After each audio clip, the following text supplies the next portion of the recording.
Hello friends, welcome back to full study. Friends, जैसा कि आप जानते हैं कि हम लोग संख्या पद्धति में जो एक चैप्टर है वास्तविक संख्याएं, वो हम लोग अच्छी तरीके से कंप्लीट कर चुके हैं। यदि आप अभी तक नहीं देखे हैं तो इस चैनल के प्लेलिस्ट में जाकर आप वो वीडियो देख सकते हैं। तो देखिए, आज हम लोग स्टार्ट करने वाले हैं बीजगणित का अध्याय नंबर फर्स्ट, जिसका नाम है बहुपद। और ये है इस चैप्टर का पार्ट फर्स्ट वीडियो। और इस पार्ट फर्स्ट वीडियो में हम लोग बहुपद से जो कुछ रिलेटेड पॉइंट्स होते हैं, जो कि वेरी वेरी इंपॉर्टेंट पॉइंट्स हैं, उसको समझ लेना मोस्टली इंपॉर्टेंट है। देखिए, यहाँ पर जो मैं आपको कुछ बताऊंगी वो कुछ स्टूडेंट्स को पता है कि हम लोग चर किसे कहते हैं, अचर किसे कहते हैं। अब बोलेंगे ये बताना क्यों जरूरी है, क्योंकि बहुपद में देखिए आपको पता होगा कि एक्स वाई मतलब कि ऐसे वाले संख्या आते हैं कि 5x प्लस में 7 ऐसे वाली संख्या आती हैं। तो उसमें x भी होती हैं, 5 भी होती है, मतलब कि चर राशि और अचर राशि दोनों होते हैं। तो कैसे समझेंगे कि ये हमारे चर राशि हैं और ये हमारे अचर राशि हैं। तो कुछ स्टूडेंट्स को पता है कि चर किसे कहते हैं और अचर किसे कहते हैं, और कुछ स्टूडेंट्स को नहीं भी पता है। तो यहाँ पर जिसको नहीं पता है वो आराम से समझ सकते हैं यहाँ पर। तो देखिए, तो चलिए हम स्टार्ट करते हैं। तो हमारा पहला नंबर क्वेश्चन देखिए यहाँ पर कि चर किसे कहते हैं।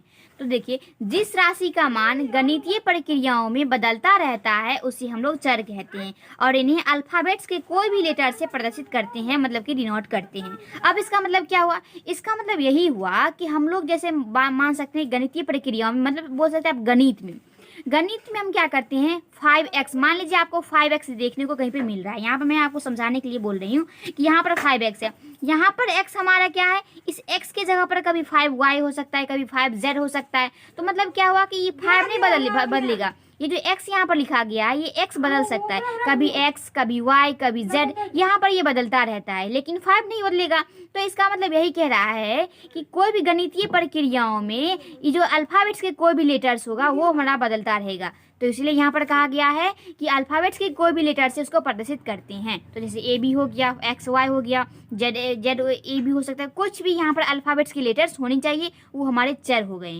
ओके, तो आई होप कि फ्रेंड्स आपको चर किसे कहते हैं वो समझ में आ गया होगा। आगे बढ़ते हैं हम लोग।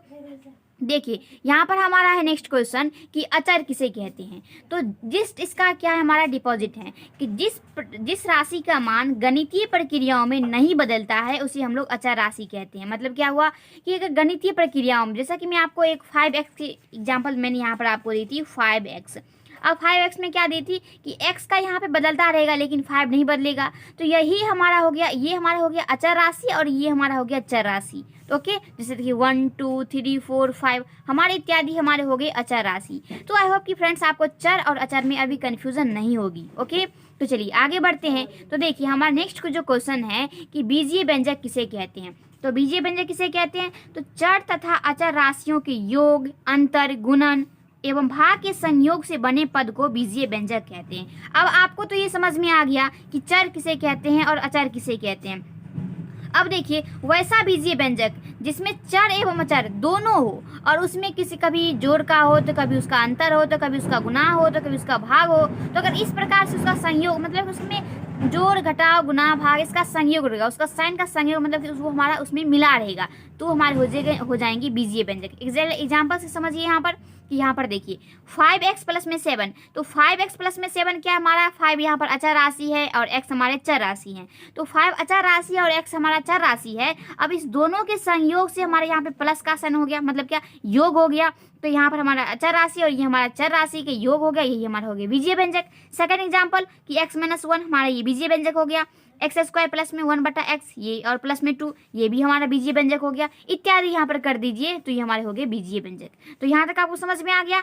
अब आगे बढ़ते हैं, हमारा जो क्वेश्चन है कि बहुपद किसे कहते हैं। तो फ्रेंड्स, आप समझ सकते हैं कि बहुपद, जो कि हमारे चैप्टर का नाम ही है कि अध्याय 1 बहुपद, जिसको अंग्रेजी में कहते हैं पॉलिनोमियल्स। तो बहुपद किसे कहते हैं? तो देखिए, ऐसा बीजीय व्यंजक जिसमें चर की घात अऋणात्मक हो उसे हम लोग बहुपद कहते हैं। अब यहाँ पे आप बोलेंगे कि हमको सीधे क्यों नहीं बहुपद ही बता दिए कि बहुपद किसे कहते हैं, यहाँ पर कि बीजीय व्यंजक चर किसे कहते हैं, चर राशि, ये क्यों बताएं? ये मैं आपको इसीलिए बताई कि यहाँ पर देखिए बीजीय व्यंजक, अब जब आपको बीजीय व्यंजक ही नहीं पता रहेगा तो आप कैसे समझ पाएंगे कि बहुपद किसे कहते हैं, और जब बीजीय व्यंजक भी तब आप समझ पाएंगे जब अचर और चर आपको पता रहेगा। तो इसीलिए मैं आपको चर बताई, अचर किसे कहते हैं, बीजीय व्यंजक, तब मैं आपको बहुपद बता रही हूँ। ओके, देखिए, तो बीजीय व्यंजक जिसके चर की घात यहाँ पर 4x² माइनस में 3x प्लस में 2, ये तो आपको पता है कि हमारा एक तरीके से बीजीय व्यंजक है। अब इसका जो घात जिसको बोलेंगे पावर, इसके पावर के रूप में जो भी संख्या रहेगा वो हमारा अऋणात्मक होनी चाहिए। वो क्या होंगे? अऋणात्मक होनी चाहिए, मतलब क्या, वो धनात्मक भी होनी चाहिए, इसके पीछे माइनस नहीं लगाना होना चाहिए। ओके, तो ये हमारे हो गए बहुपद। फिर देखिए x की पावर में 3 प्लस में 4x² प्लस में 5x प्लस में 9, ये भी हमारे हो गए बहुपद। अब ये तो हमारे हो गए बहुपद। अब ऐसा कौन सी संख्या रहेगी जो हम ऐसे कौन सी बीजीय व्यंजक रहेंगे जो हमारे बहुपद नहीं होंगे? तो जो बहुपद नहीं होंगे उसके लिए मैं एग्जांपल यहाँ पर लिख डालूं। तो देखिए, जबकि x प्लस में 1/x हमारे ये बीजीय व्यंजक नहीं, ये बहुपद नहीं होगा। क्यों नहीं बहुपद होगा? इसी को आप एक रूप से और भी लिख सकते हैं, x प्लस में x की पावर माइनस में 1।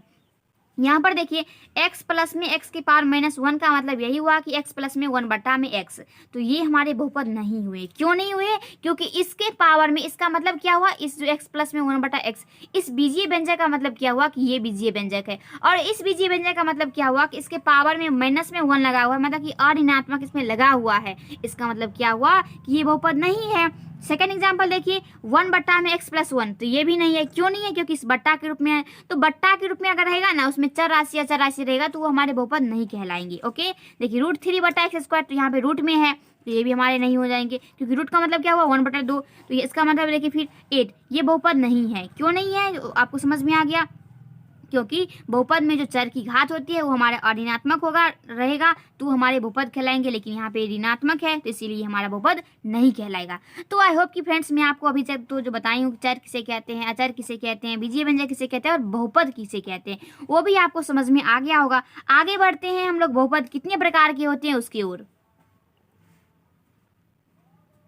तो फ्रेंड्स देखिए, हमारा नेक्स्ट क्वेश्चन दिया गया यहाँ पर कि बहुपद कितने प्रकार के होते हैं।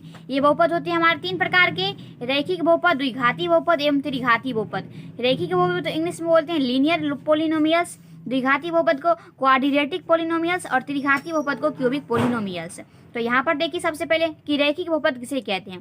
तो जिस बहुपद का घात 1 हो उसे रैखिक बहुपद कहते हैं। छोटी सी कंसेप्ट है फ्रेंड्स, क्योंकि आपको नाम से यहाँ स्पष्ट चल जाएगा कि रैखिक बहुपद है या द्विघाती बहुपद है या फिर त्रिघाती बहुपद है।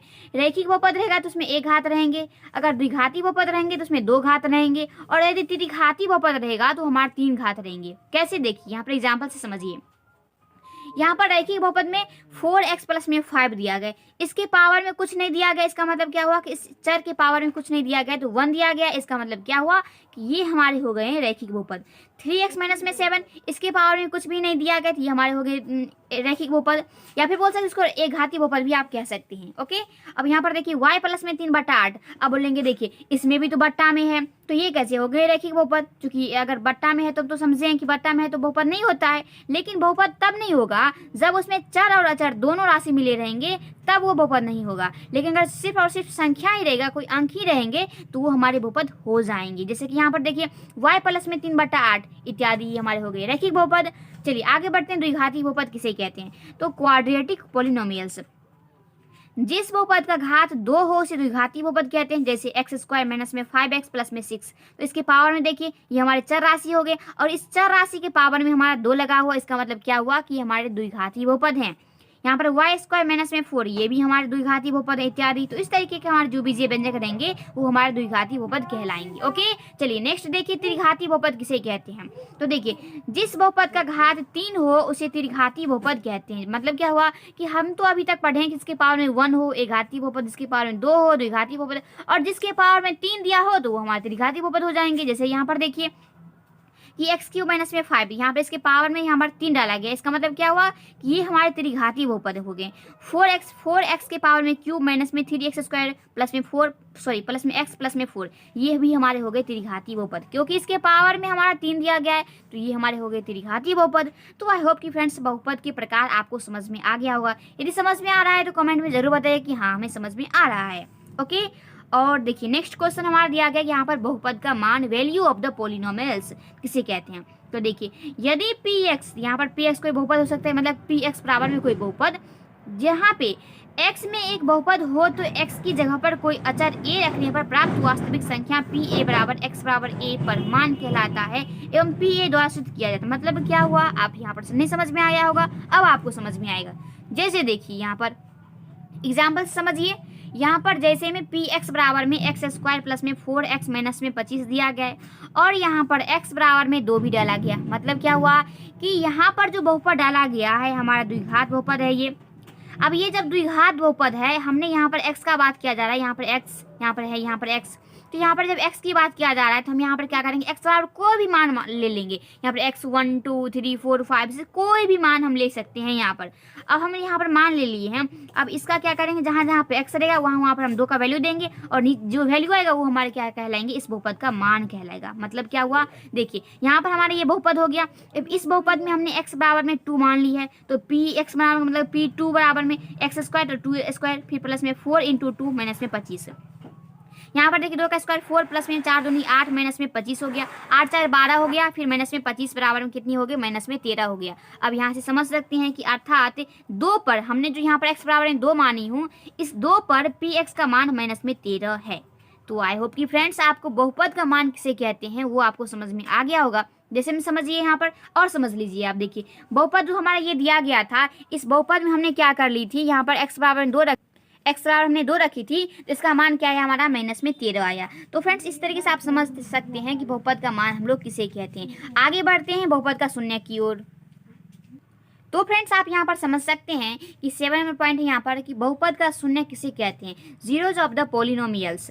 तो यहाँ पर क्या करेंगे, इसको समझने के लिए हम यहाँ पर एक एग्जांपल लिए हैं कि एक्स स्क्वायर माइनस में 8x माइनस में 20। अब आप बताइए कि ये कौन सी बहुपद है, ये एक घाती बहुपद है या द्विघाती बहुपद है, त्रिघाती बहुपद है, बताइए कौन से बहुपद हैं। तो ये हमारे हैं द्विघाती बहुपद। अब जब ये द्विघाती बहुपद हमारे ले लिए है एक बहुपद, अब यहाँ पर क्या किए हम, x बराबर में माइनस में 2 लिखे, तो x बराबर में माइनस में 2 पर मान क्या हुआ कि यहाँ पर जहाँ जहाँ पे x होगा वहाँ पर हमने माइनस में 2 डालूंगे। तो देखिए यहाँ पर माइनस में 2 का स्क्वायर प्लस में माइनस में 8 यहाँ पर आप समझ जाइएगा।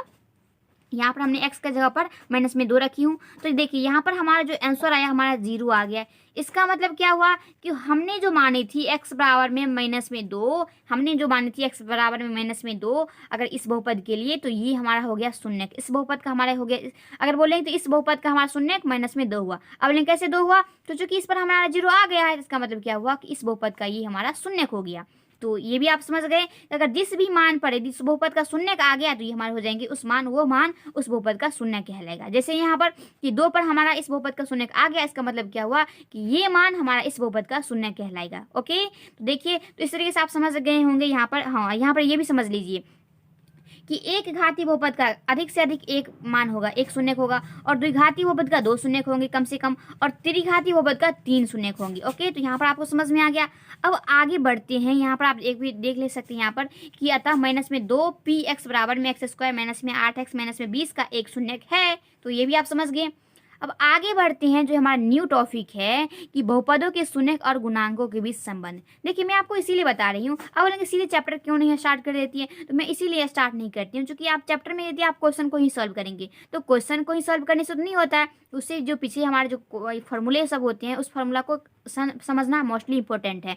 तो इसलिए मैं आपको सबसे पहले फॉर्मूला बता देती हूँ, उसके बाद आप समझ जाएंगे तो चैप्टर के क्वेश्चन आप आसानी से सॉल्व कर सकते हैं। ओके, तो देखिए हमने यहाँ पर टॉपिक ली हूँ कि बहुपदों के शून्यकों और गुणांकों के बीच संबंध। अब आपको यहाँ पर अजीब सा लग रहा होगा कि यहाँ पर क्या दिया गया है, यहाँ पर हम तो बहुपदों के शून्यक समझ रहे हैं, लेकिन यहाँ पर गुणांकों के बीच संबंध में क्या आ रहा है, यहाँ पर relation between zeros and coefficient of the polynomials. इसका मतलब क्या हुआ फ्रेंड्स कि देखिए हमने यहाँ पर क्या कर ली हूँ, सबसे पहले द्विघात बहुपद के शून्यक और गुणांकों के बीच संबंध। आप बोलेंगे इससे पहले तो एक घाती बहुपद होनी चाहिए, तो आपने एक घाती बहुपद क्यों नहीं बताए। मैंने आपको एक घाती बहुपद इसीलिए नहीं बताई क्योंकि जब आप चैप्टर के क्वेश्चन को सॉल्व करेंगे तो एक घाती बहुपद आपको ना के बराबर क्वेश्चन मिलेंगे, लेकिन द्विघाती बहुपद के लिए बहुत सारे क्वेश्चन आपको सॉल्व करने को मिलेंगे। इसीलिए मैं आपको सबसे पहले कि एक घाती बहुपद नहीं बताई और द्विघाती बहुपद एवं त्रिघाती बहुपद को डिटेल से बताऊंगी। ओके, तो यहाँ पर समझिए द्विघाती बहुपद के शून्यक और गुणांकों के बीच संबंध के लिए हमने यहाँ पर एक द्विघाती बहुपद ले ली, क्योंकि द्विघात बहुपद का चर्चा किया यहाँ पर जा रहा है, तो इसलिए हमने यहाँ पर द्विघाती बहुपद ले ली हूँ। अब जब द्विघाती बहुपद लेने के बाद यहाँ पर देखिए हमने 5x स्क्वायर माइनस में यहाँ पर 32x प्लस में 12 डाला गया यहाँ पर।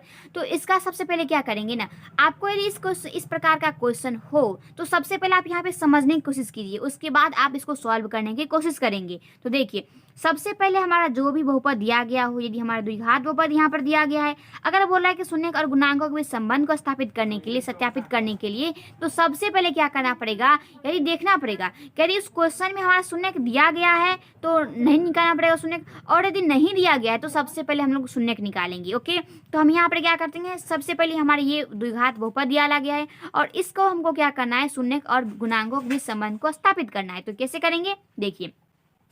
तो सबसे पहले हम लोग क्या करेंगे, इस द्विघाती बहुपद का शून्यक निकालेंगे। तो आपको ये बात ये ध्यान रखना है कि यदि द्विघाती बहुपद हो तो द्विघाती बहुपद का शून्यक निकालने के लिए हम क्या करते हैं, उसका गुणनखंड करते हैं। तो देखिए यहाँ पर हमारा 5x² में यहाँ पर 12 है, तो 12 पंचे 60, आपको तो गुणनखंड कैसे करते हैं आपको पता है। तो 12 पंचे 60, 30 दूनी 60 और 30 दूनी 32 हो गया यहाँ पर। तो माइनस में 30 और माइनस में 2, तो यहाँ पर 5x कॉमन लिए तो यहाँ से x माइनस में 6 हो गया, फिर माइनस में 2 कॉमन लिए तो x और माइनस प्लस माइनस और यहाँ पे 2 छके 12 हो गया। तो समझ सकते हैं यहाँ पर कि x माइनस में 6 और 5x माइनस में 2। अब जब हमने यहाँ पर क्या कर ली हूँ कि यहाँ पर x माइनस में 6 बराबर है 0 और x बराबर हमारा 6 आ गया, और 5x माइनस में 2 इजकल टू 0, 5x बराबर 2 और यहाँ से x बराबर में 2/5 आ गया। अब इस प्रकार आप समझ सकते हैं कि 5x² माइनस में 32x प्लस में 12 के शून्यक 2/5 और 6 हैं। इसका मतलब क्या हुआ, इसका मतलब ये हुआ कि हमारा जो x का वैल्यू आया है, हमने आपको बताई थी कि द्विघात बहुपद का कम से अधिक 2 शून्यक आते हैं। तो यहाँ पर देखिए हमारा 2 शून्यक आ गया द्विघाती बहुपद का, तो ये हमारे हो गए इस बहुपद का शून्यक। तो कभी कभी क्वेश्चन में क्या होता है ना कि हमारा क्वेश्चन दिए गए होते हैं और उस क्वेश्चन में ये भी लिखा होता है कि हमें द्विघात बहुपद दिया गया है और इसका शून्यक भी हमारे, जैसे कि यदि मान लीजिए कि हमारे ये क्वेश्चन दिए गए हैं और अभी तो हमने शून्यक इसका निकाली हूँ, लेकिन किसी क्वेश्चन में क्या होता है कि ये शून्यक हमारा दिया ही रहता है पहले से। मतलब क्या हुआ कि यहाँ पर हमारा जो 2/5 और 6 दिया गया है, ये शून्यक दिया रहता है यहाँ पर। तो यदि दिया है तो कोई बात नहीं है, और नहीं दिया है तो आप इस तरीके से द्विघात बहुपद का निकाल लेंगे। तो अभी उस पर ध्यान नहीं दीजिए कि अगर दिया हो तो, अभी नहीं दिया हो तो क्वेश्चन को इस तरीके से आप क्या करेंगे, द्विघात बहुपद के लिए इस तरीके से शून्यक निकालेंगे। अब नीचे में देखिए मैंने क्या लिखी हूँ कि चूंकि माना अल्फा बराबर 6 और बीटा बराबर 2/5 या अल्फा बराबर 2/5 बीटा बराबर 6। अब बोलेंगे ये क्या है, अब ये मतलब इसका मतलब ये हुआ कि हम आपको ये ध्यान रखना है कि द्विघात बहुपद के शून्य को हम लोग अल्फा और बीटा से पढ़ते हैं। मतलब क्या हुआ कि द्विघात बहुपद जो भी रहेंगे उसके शून्य को अल्फा और बीटा से पढ़ते हैं। तो यहाँ पर हमने क्या किया, यहाँ पर तो हमारा 2/5 और 6 इसका शून्य निकाल गया। अब यहाँ पे अल्फा बराबर एक वैल्यू इस दोनों में से एक वैल्यू अल्फा का और बीटा का इस दोनों में से एक वैल्यू। हमने यहाँ पे जैसे यहाँ पर समझ ली कि अल्फा बराबर 6 और बीटा बराबर 2/5 हमने यहाँ पर वैल्यू रख ली, और या फिर 2/5 अल्फा का वैल्यू और बीटा का वैल्यू 6 यहाँ पर बीटा का वैल्यू 6 आ गया। तो अब यहाँ पर आपने समझ लिया कि सबसे पहले इसको शून्यकों और गुणांकों के बीच संबंध ज्ञात करने के लिए सबसे पहले हमें नीड होती है उसके शून्यक निकालने के लिए, और जब आप शून्यक इसका निकाल लिए तो अब हम क्या करेंगे, संबंध स्थापित करेंगे शून्यकों और गुणांकों के बीच संबंध। तो इसके लिए मैं आपको क्या करती हूँ, कुछ फॉर्मूले बताती हूँ जो कि मोस्ट इंपॉर्टेंट है इस क्वेश्चन को प्रूव करने के लिए। तो यहाँ पे आप समझ सकते हैं, देखिए हमने लिखी हूँ यहाँ पर कि द्विघात बहुपद के शून्यकों और गुणांकों के बीच संबंध के लिए हमारे यहाँ पे सूत्र है।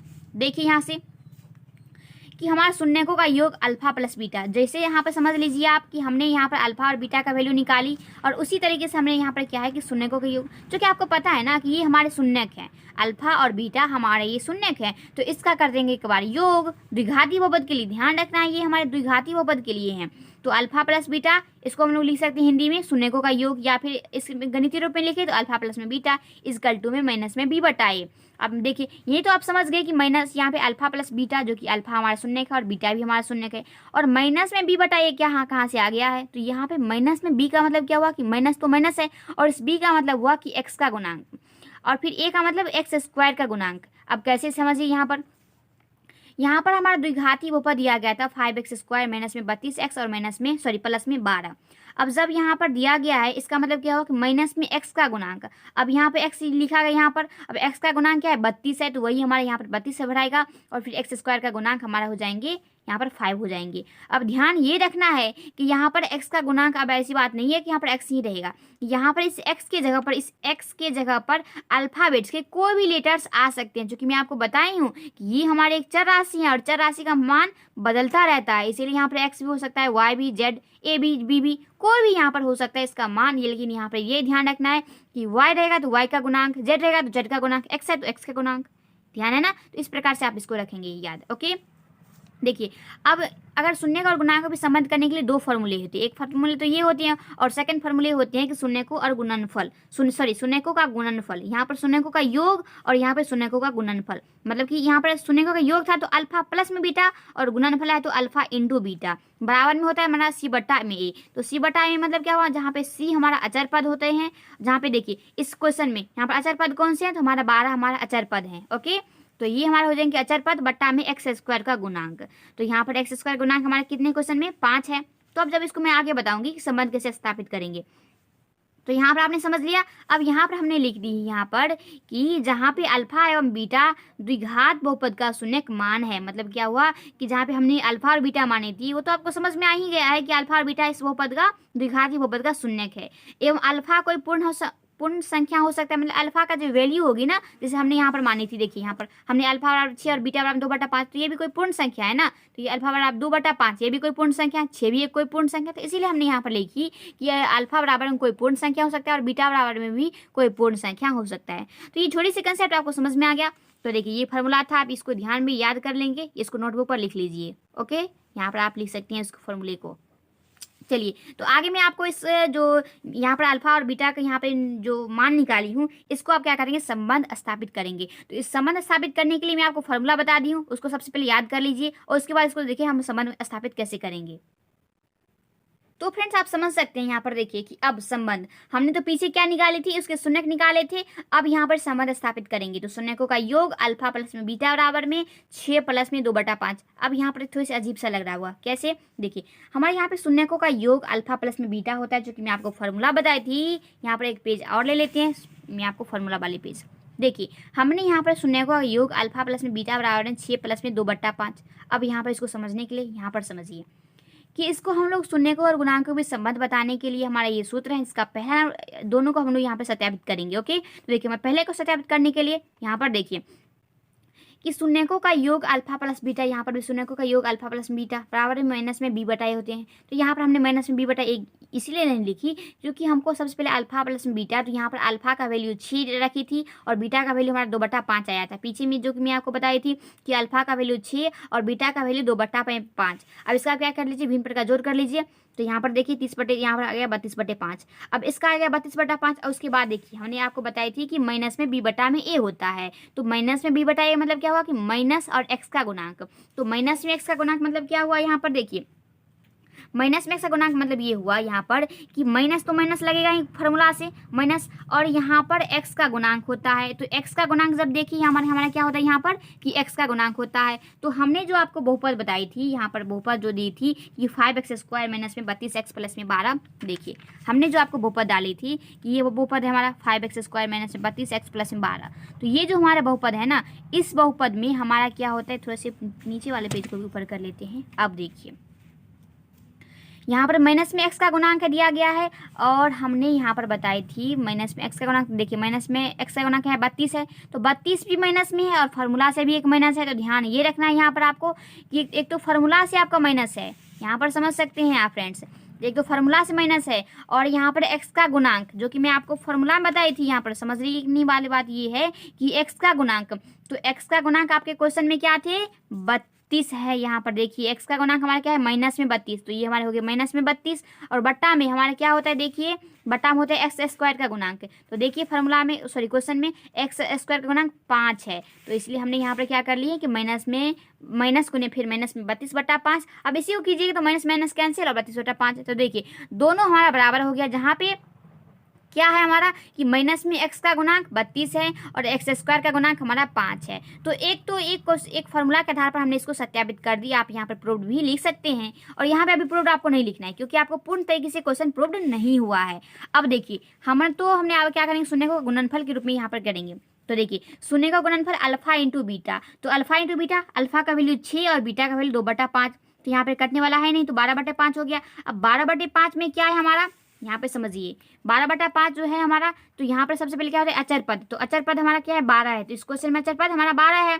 तो देखिए अचर पद सीधे सीधे प्लस में ही होता है। तो यहाँ पर देखिए क्वेश्चन में भी प्लस में है और यहाँ पर फॉर्मूला में भी प्लस में होता है। तो यहाँ पर होगा 12/5 और एक्स स्क्वायर का गुणांक देखिए, एक्स स्क्वायर का गुणांक मतलब क्या हो, 5 हो गया ये, तो 12/5। तो देखिए हमारे LHS और RHS दोनों बराबर हो जाना चाहिए। हम जब प्रूव्ड करेंगे इसको तो LHS और RHS दोनों बराबर होनी चाहिए, चाहे शून्यकों का योग ज्ञात कर रहे हैं या फिर शून्यकों का गुणनफल ज्ञात कर रहे हैं, दोनों हमारा बराबर होने चाहिए। तो देखिए हमारे इस तरीके से यहाँ पर दोनों बराबर हो गया, तो यहाँ पर लिख सकते हैं आप प्रूव्ड। तो अब बोलेंगे यहाँ पर सबसे पहले तो हमने यहाँ पर क्या की थी कि पहले से लिख ली थी, क्यों, क्योंकि आपका समय बहुत ज़्यादा लग जाएगा, तो इसीलिए मैं यहाँ पे आपको पहले से लिख ली थी कि चूंकि आपको समय कम लगी और आप अच्छी तरीके से समझ में आ जाएगा आपको। ओके, तो यहाँ पर क्या था आपका क्वेश्चन में कि हमें द्विघात बहुपद का शून्यक भी निकालना था और उसके गुणांक और शून्यकों और गुणांकों के बीच संबंध भी स्थापित करना था। तो हमने इस तरीके से शून्यक और गुणांकों के बीच संबंध भी स्थापित कर दी। अब आगे क्वेश्चन में क्या कह रहा है, वो क्वेश्चन तो फ्रेंड्स इस तरीके से हमारा प्रूव हो गया है, उस तरीके क्वेश्चन। यदि आप ये समझ में आपको आ गया कि जब आप द्विघाती बहुपद के शून्यक और गुणांकों के बीच संबंध स्थापित करना हो तो कैसे ज्ञात करेंगे, यदि आपको समझ में आ गया होगा तो आपको स्क्रीन पर एक क्वेश्चन दिख रहे होंगे कि द्विघात बहुपद x² माइनस में 11x माइनस में 42 के शून्यक निकालना है और उसके बाद शून्यक और गुणांकों के बीच संबंध स्थापित करना है। तो जिस तरीके से मैं आपको ये क्वेश्चन बताई थी यहाँ पर तक, वो उस तरीके से आप उस क्वेश्चन को भी सॉल्व करेंगे। यदि आप उस क्वेश्चन को सॉल्व कर लेती हैं तो आप समझ जाइए कि मैं जो आपको अभी तक बताई हूँ वो आपको समझ में आ गया है। ओके, तो फ्रेंड्स उस क्वेश्चन को सॉल्व करके कॉमेंट बॉक्स में बताइए उसका आंसर आपका क्या आया। ओके, सॉरी, उस क्वेश्चन का आंसर क्या नहीं आया, उस क्वेश्चन को आप प्रूव कर पाए या नहीं कर पाए। अब देखिए, अब आगे बात करते हैं हम लोग यहाँ पर कि द्विघात बहुपद ज्ञात करना जब उसके शून्यक का योग और गुणनफल ज्ञात हो। इसका मतलब क्या हुआ, इसका मतलब ये हुआ फ्रेंड्स कि हमें द्विघात बहुपद ज्ञात करना है। हमारा जो पिछला क्वेश्चन था उसमें द्विघात बहुपद दिया गया था और हमें शून्यक और गुणांकों के बीच संबंध स्थापित करना था, लेकिन इसमें क्या है, हमारा द्विघात बहुपद ज्ञात करना है जब उसके शून्यकों का योग एवं गुणनफल ज्ञात हो। जैसे यहाँ पर समझिए कि यहाँ पर समझने वाली बात ये है कि जब हमारे क्वेश्चन में, जैसे कि आपको स्क्रीन पर एक क्वेश्चन दिख रहे होंगे कि यहाँ पर स्क्रीन पर एक क्वेश्चन क्या दिया गया है कि हमारा शून्यकों का योग 1/4 है और गुणनफल हमारा -1 दिया गया है। क्वेश्चन में देखिए जो कि आपको स्क्रीन पर दिख रहा होगा कि शून्यकों का योग 1/4 दिया गया है और शून्यकों का गुणनफल -1 दिया गया है। अब यदि वहाँ पे आपको समझ में नहीं आ रहा है तो मैं आपको यहाँ पर समझा देती हूँ। देखिए समझिए यहाँ पर कि आपको क्वेश्चन में शून्यकों का योग मतलब क्या हो कि शून्यक अल्फा और बीटा होते हैं, इसका योग मतलब कि अल्फा प्लस बीटा बराबर 1/4 डाला गया है, सॉरी लिखा गया है। और एक दिया गया शून्यकों का गुणनफल, शून्यकों का गुणनफल क्या होता है, अल्फा इंटू बीटा होती है, तो इसका गुणनफल हमारा -1 डाला गया है। तो अब अच्छी तरीके से आप यहाँ पर बहुपद निकाल सकते हैं, द्विघात बहुपद ज्ञात कर सकते हैं, चूंकि आपको यहाँ पर कहा गया है ना। देखिए यहाँ पर समझिए कि द्विघात बहुपद ज्ञात करना है, हमें बहुपद नहीं पता है द्विघात बहुपद क्या है नहीं है, लेकिन हमें उसके शून्यकों का योग और गुणनफल दिया गया है। ओके, तो आप किस तरीके से सॉल्व करेंगे, तो देखिए क्वेश्चन जो स्क्रीन पर दिख रहा होगा उसमें हमारा ये दिया गया है शून्यकों का योग एवं शून्यफल गुणनफल। तो आप क्या करेंगे, बहुपद ज्ञात करने के लिए ना आप इस प्रकार के फॉर्मूला का यूज करेंगे। यहाँ पर क्या है हमारा कि x² माइनस में अल्फा प्लस में बीटा इंटू एक्स प्लस में अल्फा इंटू बीटा है द्विघात बहुपद ज्ञात करने के लिए। जैसे देखिए यहाँ पर x² तो यहाँ पर y² भी हो सकता है, z² भी हो सकता है, यहाँ पर कोई भी अल्फाबेट्स के लेटर्स हो सकते हैं। और यहाँ पर देखिए अल्फा प्लस में बीटा, तो अल्फा प्लस बीटा मतलब यहाँ पर क्या है, हमारे शून्यकों का योग है, और यहाँ पर अल्फा इंटू बीटा में हमारा क्या है, शून्यकों का गुणनफल है। तो इस तरीके से इस फॉर्मूला का आप यूज कीजिएगा द्विघात बहुपद ज्ञात करने के लिए। आपको चैप्टर्स में ना जब जो प्रश्नावली के क्वेश्चन को सॉल्व करेंगे तो उस प्रश्नावली के क्वेश्चन को सॉल्व करने में ना अगर द्विघात बहुपद अगर ज्ञात करना तो इस फॉर्मूला का यूज बहुत बार होगा। तो इसीलिए इस क्वेश्चन को आप इस फॉर्मूला को याद ही कर लीजिए यहाँ पर। ओके, अब आगे बढ़ते हैं हम त्रिघाती बहुपद की ओर। तो फ्रेंड्स यहाँ पर देखिए बी नंबर में है त्रिघाती बहुपद के शून्यकों और गुणांकों के बीच संबंध। हमने पीछे बताई थी द्विघाती बहुपद और द्विघाती बहुपद के शून्यक और गुणांकों के बीच संबंध। अब है त्रिघाती बहुपद के शून्यक और गुणांकों के बीच संबंध। यहाँ पर देखिए px बराबर में एक बहुपद हमने ले ली हूँ कि x³ माइनस में 6x³ फिर प्लस में 3x प्लस में यहाँ पर 10 दिया गया है। ये हमारे एक तरीके से त्रिघाती बहुपद है। अब इस त्रिघाती बहुपद में हमने क्या की है, सबसे पहले इसका शून्यक निकालना है। अगर इसको हमें संबंध का सत्यापित करना है तो उसके लिए सबसे पहले हम लोग क्या करेंगे, इसका शून्यक निकालेंगे। तो शून्यक कैसे निकालेंगे, देखिए त्रिघाती बहुपद का शून्यक निकालने के लिए तो हम लोग गुणनखंड नहीं करना पड़ेगा उसको, इसका शून्यक निकालने के लिए हम क्या करेंगे, यहाँ पर देखिए हमने यहाँ पर पहले क्या करना है, हमको मान लेना है, उस मान पर देखना है किस पर 0 आया और किस पर 0 नहीं आया है। तो देखिए हमने x बराबर अपने मन से रखी यहाँ पर कि x बराबर -1 हो, तो यहाँ जहाँ पर x है वहाँ पर हम क्या करेंगे, -1 कर रखा उसका वैल्यू निकालेंगे। तो देखिए यहाँ पर हमने वैल्यू रख दी हूँ, इसका वैल्यू क्या हमारा आ गया है, 0 आ चुका है। इसका मतलब क्या हुआ कि जो -1 रखी हूँ वो हमारा क्या हुआ कि इस बहुपद का शून्यक है चूंकि आपको पता है कि हमारा तो अभी एक ही बहुपद शून्य निकला है, लेकिन त्रिघाती बहुपद है, त्रिघाती बहुपद में 3 शून्य निकालनी चाहिए थी ना, तो यहाँ पर हमारा एक ही निकला है। इसका मतलब क्या होगा कि 2 और निकालनी है। तो 2 जब और निकालना है तो यहाँ पर हमने क्या की हूँ, देखिए कि x बराबर फिर से 2 रखी हूँ। यहाँ पर हमने x बराबर 2 रखी हूँ, तो देखिए जब x बराबर 2 रखने पर देखिए 2 का क्यूब प्लस में 6 गुने 2 का स्क्वायर प्लस में 3 गुने 2 प्लस में 10, तो यहाँ पर भी 0 आ गया। अब 2 निकला है, अब फिर तीसरा बार भी जांच करेंगे। देखिए हमने यहाँ पर x बराबर 5 2 1 ये अपने मन से रखी हूँ, उसके बाद आप जांच करेंगे कि है इसका शून्य कि नहीं है। तो देखिए x बराबर में 5 तो यहाँ पर भी हमारा 0 आ चुका है। इसका मतलब क्या हुआ कि तीनों हमारा इस बहुपद का शून्य है, इस त्रिघाती बहुपद का शून्य है। कौन कौन से देखिए, तो इस प्रकार आप लिख सकते हैं यहाँ पर कि एक्स क्यू माइनस में 6 स्क्वायर प्लस में 3x प्लस में 10 के शून्य माइनस में 1 2 और 5 है। चूंकि कैसे है, हमने जांच भी यहाँ पर कर ली कि -1 पर, फिर 2 पर, फिर 5 पर हमने शून्य भी जांच कर ली है। अब समझने वाली बात ये है कि हम जब द्विघाती बहुपद के शून्य और गुणांक को भी समझ स्थापित करते थे तो उसमें अल्फा और बीटा ही था, लेकिन इसमें क्या है, अल्फा बीटा और गामा 3 चीजें, क्योंकि त्रिघाती बहुपद है ना। तो जब त्रिघाती बहुपद रहेंगे तो आपको 3 यहाँ पर शून्य निकालना पड़ेगा, अल्फा बीटा गामा। बोलेंगे ये क्यों, क्योंकि त्रिघाती बहुपद के शून्य को हम लोग अल्फा और बीटा और गामा से पढ़ते हैं, इसलिए यहाँ पर अल्फा बराबर में -1, बीटा बराबर में 2 और गामा बराबर में 5 आ गया है। ओके, तो यहाँ पर तो हमने त्रिघाती बहुपद का शून्य निकाल ली हूँ। अब आगे देखेंगे इसका संबंध को स्थापित करेंगे, तो इसके लिए हमें आपको क्या करती हूँ, कुछ फॉर्मूले बताती हूँ। देखिए त्रिघाती बहुपद के शून्य को सत्यापित करने के लिए हमने यहाँ पर कुछ फॉर्मूले लिखी हूँ। देखिए त्रिघाती बहुपद के शून्य और गुणांकों के बीच संबंध बताने के लिए यहाँ पर कुछ सूत्र हैं। देखिए हमारा पहला सूत्र है यहाँ पर कि शून्यकों का योग। जिस तरीके से द्विघाती बहुपद में शून्यकों का योग था, क्योंकि द्विघाती बहुपद में तो अल्फा और बीटा ही था ना, लेकिन इसमें अल्फा बीटा गामा तीनों है, तो यहाँ पर तीनों का योग कर देंगे। तो तीनों का योग करने पर माइनस में b बटा a, जहाँ पे b हमारे एक्स स्क्वायर का गुणांक, यहाँ पर माइनस में लगा ही देगा, और a हमारा एक्स क्यूब का गुणांक। ये आपको ध्यान रखना है आपको, ठीक है ना। सेकंड देखिए कि शून्यकों के एक साथ 2 लेते हुए गुणनफलों का योग। मतलब क्या हुआ कि जब हम यहाँ पर जो अल्फा बीटा और गामा हमारे इस त्रिघाती बहुपद का शून्यक होता है, तो क्या करेंगे, अल्फा बीटा 2 लेंगे, अल्फा बीटा फिर बीटा गामा फिर गामा अल्फा। तो यहाँ पर हमने 2 ली हूँ, अल्फा और बीटा 2 है, फिर बीटा गामा 2 है, फिर गामा अल्फा 2 है। तो इसका मतलब क्या कह रहा था कि एक साथ 2 लेते हुए उसका गुणनफलों का योग, तो इसका गुणनफलों का योग कर देंगे। जहाँ पे इसका फॉर्मूला क्या होता है, सी बटा में, जहाँ पे सी हमारा एक्स का गुणांक है और ए हमारा एक्स क्यू का गुणांक है। तो समझ में आपको आ गया। देखिए त्रिघाती बहुपद को ज्ञात करने के लिए, संबंध को स्थापित करने के लिए हमें 3 फॉर्मूला की नीड है। पहला तो ये है, सेकंड ये है और थर्ड हमारा ये है। तो सेकंड में तो आपको बता दी, और थर्ड में देखिए शून्यकों का गुणनफल। तो जिस तरीके से द्विघाती बहुपद में था शून्यकों का गुणनफल तो अल्फा बीटा था, लेकिन यहाँ पे अल्फा बीटा गामा तीनों होते हैं, तो 3 देंगे alpha beta into gamma, alpha गुना बीटा गुना गामा। ओके, तो देखिए हमारा इसका होता है माइनस में डी बटा में ए, जहाँ पे डी हमारा अचर पद और ए हमारा एक्स क्यू का गुणांक है। यहाँ पर माइनस भी लगा हुआ है, तो ये हमारे ये इसका। तो फ्रेंड्स आप समझ सकते हैं कि इस तरीके से हमने यहाँ पर क्या कर दी है कि त्रिघाती बहुपद के लिए 3 फॉर्मूले मैं आपको यहाँ पर बता दी हूँ। इस तीनों फॉर्मूला को आप अच्छी तरीके से याद कर लीजिए, उसके बाद क्वेश्चन को सॉल्व कीजिए, नहीं तो क्वेश्चन को सॉल्व करने में बहुत सारी परेशानी आएगी। ओके, तो इसके लिए आप क्या कर लीजिए, इस 3 फॉर्मूले को अच्छी तरीके से रिमेंबर कर लीजिए। ओके, तो यहाँ पर आप समझ सकते हैं ये तीनों फॉर्मूला मैं आपको यहाँ पर दिखा ही दी। चलिए अब क्या करते हैं हम, अब क्या करते हैं, यहाँ पर तो हमने शून्यक निकाली, अब हम संबंध को स्थापित करते हैं। चूंकि ये त्रिघाती बहुपद है तो आपको ध्यान से देखना है। ओके, तो चलिए आगे देखते हैं त्रिघाती बहुपद के शून्यक और गुणांकों के बीच संबंध कैसे स्थापित करेंगे। तो फ्रेंड्स यहाँ पर समझ सकते हैं, यहाँ पर देखिए अब संबंध स्थापित करेंगे। तो शून्यकों का योग अल्फा बीटा प्लस गामा होता है, तो अल्फा का वैल्यू -1 है, क्योंकि मैं आपको क्वेश्चन नीचे बताई थी जो इसके पीछे कि अल्फा का वैल्यू -1, बीटा का वैल्यू 2 और गामा का वैल्यू 5 है। इस तीनों का योग कर दीजिए तो हमारा यह 6। अब 6 इसका मैं आपको फॉर्मूला क्या बताई थी, यहाँ पर समझिए कि फॉर्मूला बताई थी कि alpha plus beta plus gamma का होता है माइनस में b बटा a, जहाँ पर b हमारा एक्स स्क्वायर का गुणांक है और a हमारा एक्स क्यू का गुणांक है। तो यहाँ पर समझिए देखिए, तो फार्मूला से माइनस है ये, और क्वेश्चन से हमारा ये माइनस है, क्योंकि क्वेश्चन में क्या था हमारा कि माइनस में 6x स्क्वायर, तो यहाँ पर 6x² था, तो यहाँ पर हमारा हो गया माइनस में 6। ये क्वेश्चन से माइनस में, तो यहाँ पर माइनस माइनस प्लस हो जाएगा, तो हमारे हो जाएंगे 6, जो कि ये हमारा सत्यापित यहाँ पर हो गया। लेकिन यहाँ पर आपको नहीं लिखना है, क्यों नहीं लिखना है, क्योंकि आपको 2 और बची हुई हैं।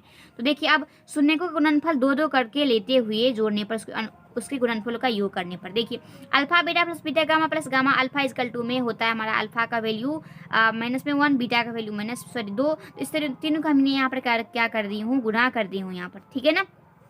यहाँ पर अल्फा बीटा प्लस में बीटा गामा प्लस में गामा अल्फा है, इस तीनों का गुना कर दीजिए और गुना कर इसके बीच में प्लस का साइन लगा हुआ है, ध्यान आपको ये रखना है। तो ओके, तो यहाँ पर देखिए 3 आ गया हमारा वैल्यू। तो यहाँ पर से हमारा क्या होता है आपको फॉर्मूला, चूंकि मैं आपको बताई हूँ दो लेते हुए गुणनफलों का योग सी बटा में ए होता है, जहाँ पे सी हमारा एक्स का गुणांक है और ए हमारा एक्स का गुणांक है। तो यहाँ पर समझिए कि 3 आया हमारा ऐसे करके लेने पर, alpha beta plus beta gamma plus gamma alpha का लेने पर। अब इसका होता है क्या, सी बटा में ए। तो सी बटा में ए, तो जहाँ पे सी एक्स का गुणांक, तो देखिए आपका क्वेश्चन में क्या था कि एक्स का गुणांक 3 था और हमारा एक्स का गुणांक हमारा 1 था, कुछ नहीं दिया गया तो 1 तो दिया गया था, तो आप यहाँ पर 1 लिख सकते हैं। तो देखिए नीचे में 1 है तो कोई बात ही नहीं है, दोनों 3 मिल गया, तो इसका मतलब क्या हुआ कि LHS से RHS दोनों मिल गया, दोनों बराबर हो गया, LHS और RHS दोनों आपस में बराबर हो गया, तो यहाँ पर लिख सकती है कि ये भी हो गया। अब चलिए एवं तीसरा आप प्रूव करते हैं यहाँ पर कि शून्यकों का गुणनफल। अब शून्यकों का गुणनफल क्या होता है हमारा कि शून्यकों का गुणनफल अल्फा बीटा और इंटू गामा।